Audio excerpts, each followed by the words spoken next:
Donc salut à tous les amis, c'est le Guitarist Gamer. Donc aujourd'hui on se retrouve pour une toute nouvelle vidéo. Donc ça va être une vidéo actualité jeux vidéo, puisque vous le savez, dans la nuit du 11 au 12 décembre 2025 s'est tenu les Game Awards. Et oui, du coup cette vidéo va se dérouler un peu en deux parties, c'est à dire que dans la première partie je vais vous dire en gros tous les gagnants du coup qui ont reçu un prix du coup. Qui ont reçu un award du coup, puisque par rapport au jeu.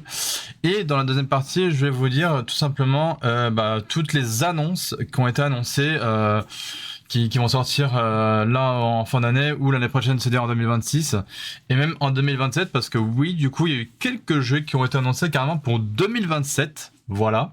je vous dirai ça. Après, on sait qu'il y a des jeux qui vont sortir évidemment l'année prochaine, que ce soit sur Switch 2, sur Xbox Series, PlayStation 4, enfin PlayStation 5 je crois, et aussi PC. Bon, même si pendant ce Game Award, on sait que malheureusement Microsoft, c'est-à-dire en gros Xbox, n'était pas là, voilà. Du coup, il y avait que Nintendo et Sony, donc PlayStation, qui étaient là, mais du coup, Xbox n'était pas au rendez-vous. Mais ça, c'est pas grave, ils feront leur conférence un peu de leur côté, donc voilà, un peu plus tard, je pense. Donc, du coup, là, je suis sur le site des Game Awards, juste ici, voilà. Donc, on va commencer directement dans ce sens-là, jusqu'à arriver pour le jeu de l'année. Donc, la meilleure équipe d'e-sport, donc ça a été la team Vitality, juste ici, voilà. Comme ça, moi, c'est dit. Ensuite, la meilleure athlète d'e-sport, ça a été lui, là. Donc, Shovi Jeongji-hoon. Voilà, tout simplement. Donc, ils étaient en tout 1, 2, 3, 4, 5, 6. Donc, c'est lui qui a remporté le titre du meilleur athlète d'e-sport. Ensuite, le meilleur jeu e-sport, ça a été Counter-Strike. Face à tout cela, du coup. Donc, il y en avait 5 en tout. Voilà. Ensuite, le créateur de contenu de l'année, ça a été lui là, donc Moist Critical, un truc comme ça. Donc voilà, face aux 4 autres du coup qui étaient présents.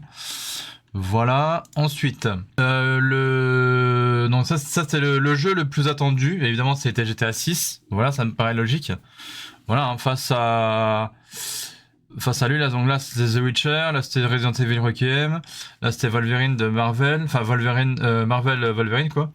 Et là 007 First Light du coup, voilà, donc c'était GTA 6 évidemment le plus attendu, sachant qu'il a été déjà repoussé une fois, donc pour mai 2026 à la base, et là, du coup il a été repoussé une deuxième fois du coup pour je crois que c'est novembre 2026, voilà, je crois que c'est ça, c'est novembre, si je me trompe pas, c'est novembre 2026.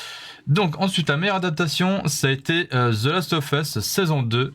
Voilà, tout simplement, face à ces 4 autres films, du coup, enfin, à ces 4 autres séries, je veux dire.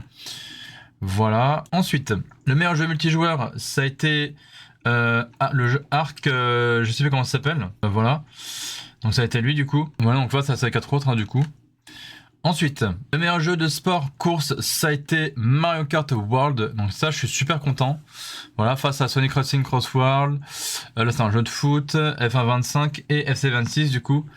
Donc franchement, bien joué à Nintendo pour ce coup-là. Je suis vraiment content que Nintendo, parce que je crois qu'ils ont, en gros, Nintendo ont gagné 2 titres. Donc le meilleur jeu de sport course, donc ça a été Mario Kart World. Ensuite, le meilleur jeu de simulation stratégie, ça a été Final Fantasy Tactics. Donc voilà, donc Ivalice Chronicle, là, fallait les chroniques d'Ivalice du coup. Donc face à ces 5 autres jeux là du coup, voilà. C'était plutôt cool. Ensuite, le meilleur jeu familial, ça a été Donkey Kong Bonanza. Donc là encore une fois, un deuxième titre pour pour Nintendo. Voilà, face à ces 1, 2, 3, face à ces 5 autres jeux là.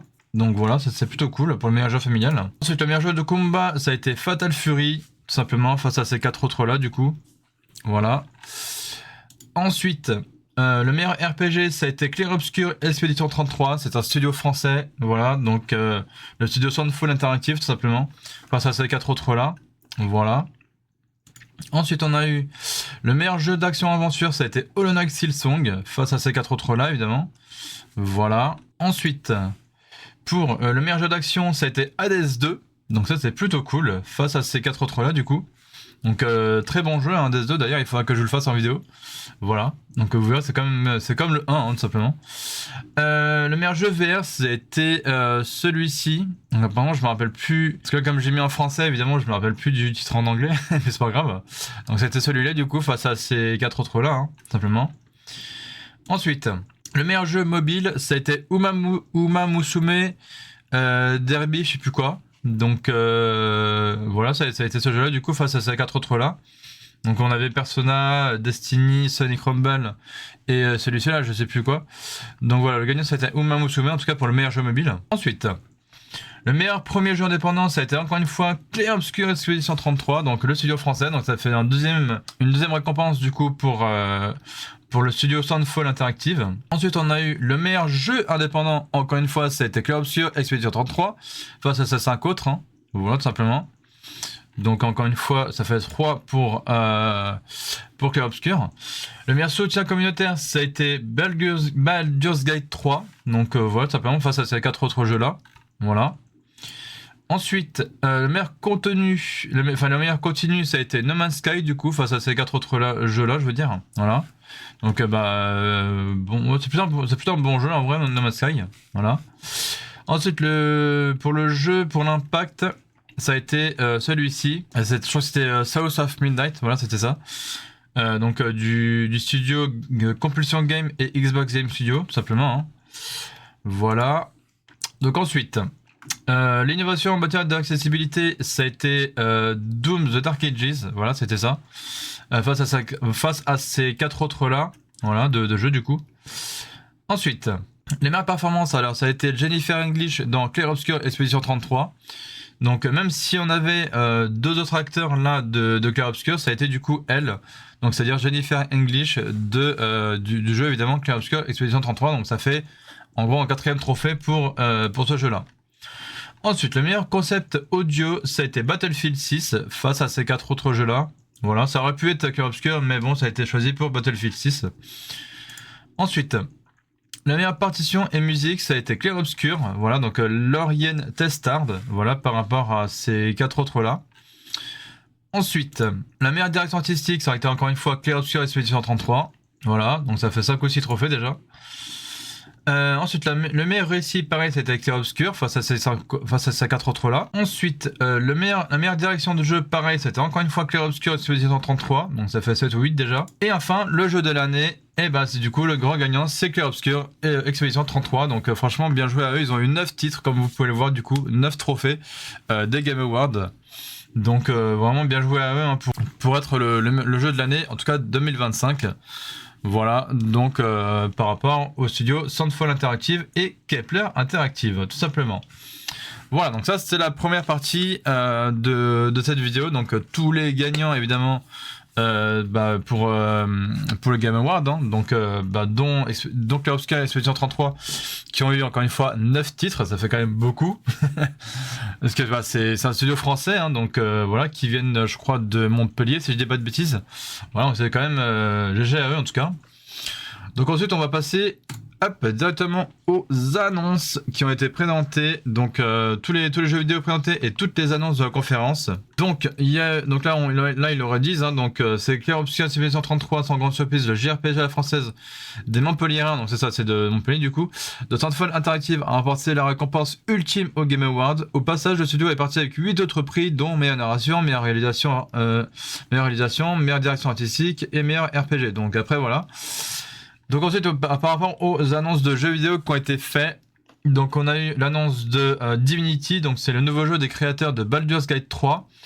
Donc lui, pour l'instant, il n'a pas encore de date de sortie, mais sur le site de jeuxvideo.com, ça dit, même si on se doute bien que Divinity arrivera sur PC et console. Quel support, on ne sait pas encore pour l'instant, parce qu'il n'y a pas encore de date de sortie, mais on sait que ce jeu il sortira tôt ou tard, voilà, on verra. Ensuite, on a eu l'annonce de 2 jeux Tomb Raider, donc ça c'est plutôt cool. Donc on a eu, donc il y en a un qui sortira en 2026 et un qui sortira en 2027. Donc c'est pour ça qu'au début de la vidéo, je vous disais que il y a quelques jeux qui sortiront carrément en 2027, c'est-à-dire pas l'année prochaine, mais encore l'année d'après. en 2 ans. Voilà. Donc du coup, on aura droit à Tomb Raider Legacy of Atlantis. Donc c'est un remake du tout premier épisode qui débarquera donc du coup sur PC, PS5 et Xbox Series. Et du coup pour Tomb Raider Catalyst, je crois que c'est celui-là qui sortira du coup en 2027. Voilà, un tout nouvel opus en Inde du coup. Voilà, donc ça c'est plutôt cool. Ensuite, par rapport à Resident Evil Requiem, donc on nous dit que Léon sera de la partie. Donc c'est Léon, je sais plus comment il s'appelle celui-là, c'est Léon, je sais pas, là ils le disent pas. Mais bon, c'était le Léon de Resident Evil 4 tout simplement. Donc du coup, il sera de retour dans Resident Evil 9 du coup. Donc pour ce qui est de Resident Evil 9, donc Resident Evil Requiem, il sortira le 27 février 2026 sur PC, PS5, Xbox Series et Nintendo Switch 2. Voilà, puisque j'ai pu le tester sur Switch 2 moi de mon côté quand j'avais été à la Paris Games Week. Voilà, donc j'ai très hâte qu'il sorte. En tout cas ce jeu. Ah oui voilà, c'est Léon Kennedy. Donc voilà, bon en plus il le dit juste là. Donc, voilà simplement. Bref. Donc ensuite ils ont annoncé un nouveau jeu Control. Donc c'est Control Résonant qui s'appelle. Du coup c'est prévu l'année prochaine, donc pas encore de date de précision. Mais du coup il sortira sur PC, PS5 et Xbox Series. Pour l'instant du moins. Donc voilà, c'est un genre de Control 2, hein, sauf qu'il s'appelle Control Résonant celui-là. Ensuite a été annoncé Gang of Dragon, donc c'est comme c'est le même délire que Yakuza en fait, tout simplement. Et donc celui-là, il arrivera pour l'instant seulement sur PC. Donc pour l'instant, on n'a pas encore de date de sortie précise, mais on sait juste qu'il sortira sur PC. Pour l'instant, ce jeu-là. Ensuite, on a eu l'annonce. Donc c'est la suite spirituelle de Knights of the Old Republic. Parce que bah du coup c'est un jeu Star Wars et voilà, du coup celui-ci s'appelle Star Wars Fate of the Old Republic. Donc c'est le successeur de Knights of the Old Republic du coup. Et donc celui-ci, il n'y a pas encore de date de sortie, donc parce que sur le site de jeuxvideo.com ils disent pour l'heure pas de date de sortie prévue pour l'instant. Donc on n'a ni date de sortie, ni sur quoi, ni sur quel support il sortira celui-là. Donc on verra au fur et à mesure. Donc il sortira de toute façon tôt ou tard. Alors pour les autres annonces importantes, on a eu l'annonce de Pragmata. Voilà, donc c'est un jeu SF de Capcom, science-fiction j'imagine. Donc il sortira le 24 avril 2026. Voilà, donc ça c'est super cool. Donc il sortira sur PC, PS5 et même Switch 2. Voilà, ça c'est super cool par contre. Et d'ailleurs ils disent qu'il y a une démo qui arrive d'ailleurs très bientôt concernant le Switch 2 je pense. Mais que la démo, elle est déjà dispo sur Steam. Voilà, donc pour ceux et celles qui veulent jouer à la démo de Pragmata, elle est déjà dispo sur Steam. Donc ça, c'est plutôt cool. Mais moi, évidemment, je testerai la démo sur Switch 2 d'abord. Hein, quand la démo sortira, évidemment, sur Switch 2. Voilà. Ensuite, on a eu l'annonce de Saros, donc c'est le nouveau jeu des créateurs de Returnal, qui sortira le 30 avril 2026 sur PS5. Voilà. Ensuite, on a eu donc l'annonce par rapport à 007 First Light, donc c'est un nouveau jeu de James Bond évidemment. Donc même délire que Hitman du coup. A présenté l'un de ses grands méchants, donc qui s'appelle Baoma et qui sera interprété par le chanteur Lenny Kravitz. Voilà, tout simplement. Donc ça, c'est vraiment super cool. Donc je pense qu'on l'a tous vu, hein. Mais ça a été une dinguerie de voir ça, de voir que Lenny Kravitz lui-même, interprétera un méchant dans le jeu James Bond 007 First Light. Ça, c'est super cool. Donc évidemment ce jeu-là est prévu pour l'année prochaine, je crois sur PC, PS5 et aussi Switch 2, je crois. Voilà. Donc ensuite, on nous dit déjà disponible en accès anticipé sur PC. 2XKO, le jeu de combat League of Legends sortira sur PS5 et Xbox Series en janvier 2026. Donc ça veut dire dans moins d'un mois du coup. Voilà, tout simplement. Ensuite, Megaman signe son grand retour avec Megaman Dual Override. Du coup, un tout nouvel épisode en scrolling horizontal prévu pour 2027. Voilà, donc ça fait quasiment le deuxième jeu qui sortira du coup en 2027. Donc ça fait genre 2 ans d'attente. Ça va faire super long, mais bon, c'est pas grave. On va attendre. Hein. Voilà. Ensuite, on a eu donc l'annonce de l'extension, la nouvelle extension de Diablo 4, donc c'est-à-dire Lord of Hatred, qui sortira en avril 2026. Voilà. Ensuite, il y a donc l'annonce de Phantom Blade Zero, donc c'est l'action RPG avec des combats survoltés qui sortira le 9 septembre 2026 sur PS5 et PC. Ensuite, donc on a eu l'annonce du jeu Lego Batman, l'héritage du Chevalier Noir, donc ça c'est super cool. Donc ça sortira du coup le 29 mai 2026 pour l'instant. Donc sur PC, PS5 et Xbox Series, et il devrait aussi sortir sur Switch l'année prochaine aussi, mais pour l'instant à une date encore inconnue. Voilà, donc là il le dit juste là, Switch 2 a une date encore inconnue. Donc pour l'instant, pour la version Switch 2, on ne sait pas encore à quelle date il sortira, mais on sait qu'il sortira l'année prochaine sur Switch 2 c'est sûr, mais quand, pour l'instant on ne sait pas. Voilà.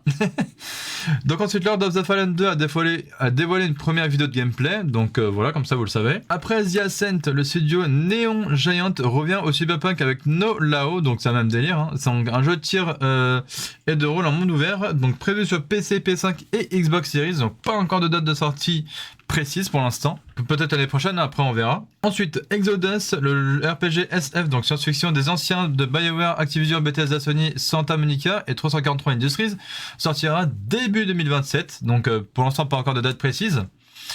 Ensuite, le jeu For Loop, le nouveau jeu coop à 4 du papa de Left 4 Dead, s'annonce sur PS5 et PC dans un univers de science-fiction. Donc pour l'instant, pas encore de date précise aussi. Un nouveau jeu de course Star Wars a été annoncé, donc c'est Star Wars Galactic Racer, prévu en 2026 sur PC, PS5 et Xbox Series. Voilà, donc pour l'année prochaine du coup. Ensuite, pour son troisième épisode, The Forest ose la carte de la science-fiction, pas encore de date de sortie précise. Voilà. Ensuite, Escumba 8 Wings of Steve, le 8ème épisode d'Escumba est attendu en 2026 sur PC, PS5 et Xbox Series. Donc voilà, pas encore de date de sortie précise, encore une fois. Ensuite, on a eu le jeu Total War, donc Warhammer 40 000 a enfin été annoncé par Creative Assembly, donc on n'a pas encore de date de sortie précise aussi. Ensuite, le jeu Warlock, donc un jeu d'action-aventure à la troisième personne dans le monde de Donjons et Dragons, qui sortira en 2027. Donc juste ici, là, vous voyez pas très bien, voilà, parfait. Dans le monde de Donjons et Dragons, sortira en 2027 sur PC, PS5 et Xbox Series, tout simplement. Voilà, donc... du coup, celui-ci sortira en 2027, donc ça fait déjà le 3e ou 4e jeu qui sortira du coup en 2027, donc ça fait 2 ans d'attente. Ensuite, on a eu donc l'annonce du jeu Highguard, donc un shooter raid PvP médiéval fantastique du studio Wildlight, créé par des anciens de Apex Legends, Call of Duty et Titanfall, qui sortira gratuitement le 26 janvier 2026, tout simplement. Donc je pense, alors je sais pas, sur PC je pense que oui, mais du coup après sur console je sais pas. En tout cas il sortira gratuitement le 26 janvier 2026, sachez-le. Donc ensuite, Order of the Sinking Stars est le nouveau projet de Jonathan Blow, Braid, The Witness, etc. Mais qui n'a pas encore de date de sortie précise pour l'instant. Ensuite, on a eu le nouveau jeu des créateurs de Soma et d'Amnesia qui s'appelle Ontos et qui sortira en 2026. Donc pareil pour l'instant, pas encore de date de sortie précise, mis à part 2026. Et sur quel support? Eh ben on sait pas, tout simplement. Donc ensuite, par rapport aux autres jeux annoncés, on a eu Bradley the Badger, Out of Worlds, Orbital NDS2, Invisible VS, Screamer, Angel of Delusion, Fail to Save the World, Coven of the Chicken Foot et The Seven Deadly Sins, tout simplement. Voilà, donc bien après c'est tout, hein. Voilà. Donc ça fait, en gros, si je pars de là, ça fait 1, 2, 3, 4, 5, 6, 7, 8, 9, 10, 11, 12, 13, 14, 15, 16, 17, 18, 19, 20, 21, 22, 23, 24, 25, 26, 27, 28, 29 jeux d'annoncer, donc entre 2026 et 2027, ça fait quand même beaucoup. Voilà, ça fait quasiment une trentaine de jeux d'annoncer. J'en étais à peu près à 29, donc on va dire 30, 31, 32, donc du coup 33, 34 et 35 avec les deux là. Et du coup 36, donc ouais, une bonne trentaine de jeux du coup qui sortiront entre 2026 et 2027. Donc voilà, donc simplement hein, vivement déjà l'année prochaine. Moi j'ai très hâte de pouvoir vous tester quand ce jeu sortira déjà, Resident Evil Requiem, que je vous testerai bien évidemment sur Nintendo Switch 2. Pareil pour du coup pour Pragmata, je sais pas où est-ce qu'il... Voilà, juste ici là. Donc dès qu'il y aura la démo du jeu Pragmata sur ce jeu, bah, je la testerai en vidéo, et quand le jeu officiel arrivera du coup sur ce jeu, pareil, je vous le testerai aussi. Pareil pour le jeu Lego Batman qui débarquera bah, du coup l'année prochaine sur Switch 2. Donc quand ce jeu débarquera sur Switch 2, évidemment je vous le testerai aussi. Je crois que c'est pareil pour... il me semble que Megaman aussi a été annoncé sur PC et consoles, dont aussi Switch 2. Donc bah, quand il sortira en 2027 pour Megaman, et évidemment que je vous le testerai également bah, sur ma chaîne YouTube et aussi en live sur ma chaîne Twitch. Voilà, j'ai tout dit d'un coup là, ça m'a... Voilà, au niveau des Game Awards, plus bah, toutes les annonces qui ont été présentées évidemment lors de ce Game Awards. Faut savoir que ça a duré quand même 3 heures, voilà, parce que ça a commencé sur les coups de 1h du matin et ça a fini genre vers 3-4 heures du matin, un truc comme ça, donc ça a duré 3 bonnes heures à peu près. Enfin non, ça avait exactement commencé vers 1h30 du matin même, et ça avait fini à peu près, il était entre 4h30 et 5h du matin, voilà, quand ça avait fini. Donc ouais, on va dire quasiment 3 bonnes heures. Donc voilà, c'était quand même incroyable. Bon, moi j'ai regardé sur ma tablette et le lendemain j'étais bien KO quoi, parce que bon voilà. Mais bref, en tout cas ça a été vraiment une cérémonie de fou malade entre bah, du coup les gagnants des Game Awards plus les annonces. Bref, ça a été une dinguerie quoi. Donc encore une fois, bien joué à Soundfall Interactive, hein, donc à Clair Obscur Expedition 33, parce que c'est encore une fois un studio 100% français. Donc bravo à vous les gars hein, pour avoir gagné du coup ces 9 trophées, dont le jeu de l'année évidemment, pour 2025. Donc on espère évidemment qu'ils iront très loin dans leur aventure, qui continueront à développer peut-être, je sais pas, peut-être du nouveau contenu pour leur jeu, ou je sais pas, peut-être des DLC, ou je sais pas, des nouvelles mises à jour, ou peut-être même d'autres jeux vidéo, hein, qui sait, on sait pas, hein, voilà. Mais en tout cas, bien joué en tout cas, hein, encore une fois pour leur jeu hein, qui a été élu jeu de l'année 2025 du coup. Enfin voilà, donc je vais vous laisser ici pour cette fin de vidéo les gens, donc évidemment n'hésitez pas comme d'habitude de liker, partager, commenter, et évidemment de vous abonner avec la cloche de notification s'il vous plaît. Et donc moi j'espère pour ma chaîne YouTube au moins dans le cours de l'année prochaine, j'espère au moins pouvoir atteindre les 2000 abonnés, ce serait quand même cool, voilà. Même si on n'est pas loin des 1100 là je crois, parce qu'on doit être à 1080 abonnés là, un truc comme ça ensemble, donc c'est quand même déjà cool. Et si l'année prochaine on peut atteindre les 2000 abonnés, ce serait quand même encore plus cool, voilà. Donc tout simplement, ce serait vraiment cool. C'est un objectif comme ça que j'essaye de viser petit à petit pour ma chaîne YouTube. Bref, ça j'en reparlerai dans une prochaine vidéo. Voilà, bref, c'était Gizas Gamer, évidemment. Prenez soin de vous et je vous dis ciao à la prochaine les gens. Ciao tout le monde, peace.